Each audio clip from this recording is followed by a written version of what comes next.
नमस्कार, cooking with माधूमध्ये तुमचं स्वागत आहे। आज मी बनवणार चिवडा। सगळ्यात पहिले तेल गरम करून घ्यायचं आहे आणि त्यामध्ये शेंगदाणे टाकायचे आहे। दाणे परतून घेतलेले, यानंतर आपण टाकूया दालिया। दालिया झालेला, आता आपण टाकू खोबरं। आपण टाकूया कढीपत्ता।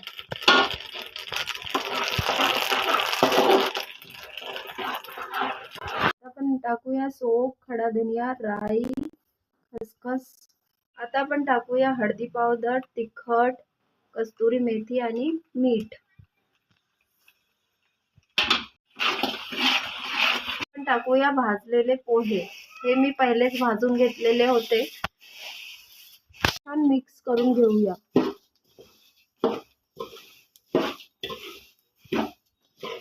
हा छानपैकी मिक्स झालेला आहे। यात आपण सगळ्यात शेवटी टाकूया साखर।